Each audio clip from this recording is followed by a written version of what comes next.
Alright everyone, we start off today with extremely important news that won't really be reported by many news networks. I don't even think you can call them news networks at this point. They're literally just state propaganda tabloids. And that is the, arguably, the revelation of the political scandal of the century so far, which is that Hillary Clinton's people, according to the Durham probe, and they're literally, legally capable of investigating, which is hard to do when you're talking about a Clinton, they found out that the Clinton team actually not only attempted to hack into and fuck around with Trump Tower servers, but did so and even attempted to data infiltrate the White House itself when Trump had been elected in 2016. Now, under normal circumstances, the premise would be hacking into the White House servers is a no-no. It's not the same as jaywalking, just to be clear. But this involves Hillary Clinton. Number one, I would be more surprised if her and her team didn't try to hack the Trump presidency. That would surprise me if they stopped doing what the Clintons have done for decades and decades, which is dirty deeds done at whatever fucking price they're willing to cough up. And of course, if you try to refuse, you get Vince Foster. I would be more surprised, number one, if they hadn't done this. And number two, will there be any criminal proceedings? No.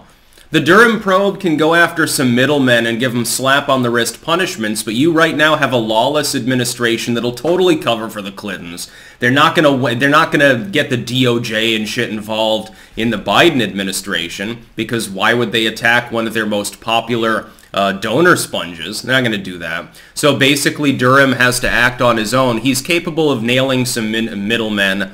They'll get charged. There have been some charges already, especially lying to the FBI, which, surprisingly, lying to the FBI tends not to be a massive charge. I would have thought you'd get more jail time for that. But cries of treason that are coming from Trump and other people, while they are correct, this is treason, to be clear. Hillary Clinton, in theory, should face capital punishment for this under U.S. code. That won't happen. She won't get in any trouble. Her inner circle won't get in any trouble, because these people have been practicing a life of crime now for a half a century.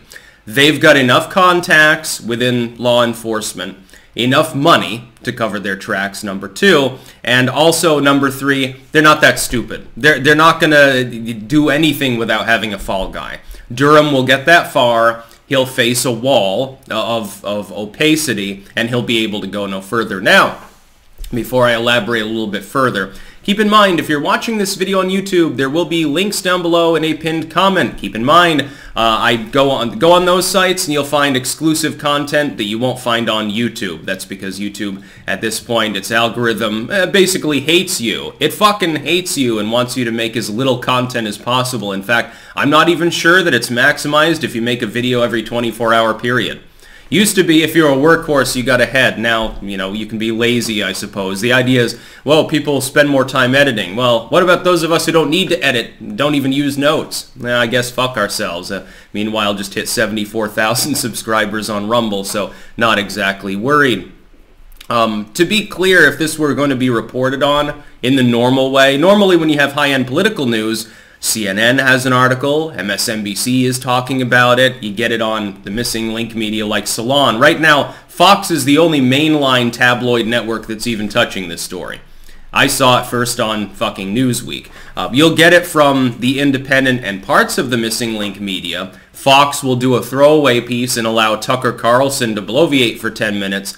Other than that, nobody's even going to be aware that this happened. I hate to tell you, but one of the biggest ways that they shield corruption right now under the Biden admin is having their legacy media allies simply not talk about something. You'll notice that it wasn't very long before people stopped talking about the inflation. Inflation right now in the U.S. is 7.5%. They ran a simple piece on it, usually with the underwritten story, hey, don't worry about it too much. Tighten your belt a notch. It's what your grandparents had to do during the Depression or whatever. So, or at this point, great-great-grandparents. So it's okay. You're just spoiled. Eat some more bugs, downsize your home, and live in a pod, and everything will be okay. The legacy media, effectively, lies by omission. You're not going to hear about the Durham... Have you heard anything about the Durham probe for the last few months from CNN? They don't even have stories on it. This is a major criminal probe of a presidential campaign turned failed presidential aspiration under Clinton that then subsequently arguably committed treason, at the very least was committing multiple illegal acts with regards to privacy, with regards potentially to national security. That's at a minimum. We've already got charges on some of these people. We know that they repeatedly lied, like the Clintons' lawyer when he fronted false material on Trump supposedly having ties to Russia. He never did. That never happened. It was falsified material. He passed it to the FBI, presumably knowing that it was bullshit. He then said to the FBI, well, no, I wasn't acting as the Clintons' lawyers or anything at the time. It came across my desk and I said, oh shit, the Trumps are working with Vladimir Putin. I totally believed that because it's not like I was helping to concoct this material in the first place. So I gave it to the FBI as a private citizen. Well, that didn't happen. He was acting as the Clintons' lawyer at the time, was being paid by them, was on the case, knew what was going on, presumably. Again, you're probably not going to see charges based on this. Probably knew that there was potential treason going on and fronted it to the FBI, because the whole fucking point was to make it look like there was some plausibility behind the story in the first place, and that it wasn't just a Clinton hatchet job. The Clintons even tried to convince people initially that it came from the Jeb Bush campaign. By the way, in my first reporting on it, I was convinced that that was the case too, because there was no countermanding of that concept at the time. My first video on the subject was, hey, you know, Jeb Bush's people concocted this crazy dossier, this is Republican Inc., and then the Clintons, of course, gladly ran with it. It turns out it was Clintons all the way down. It was even worse. The corruption here is sheer. This is, arguably, the political scandal of the century.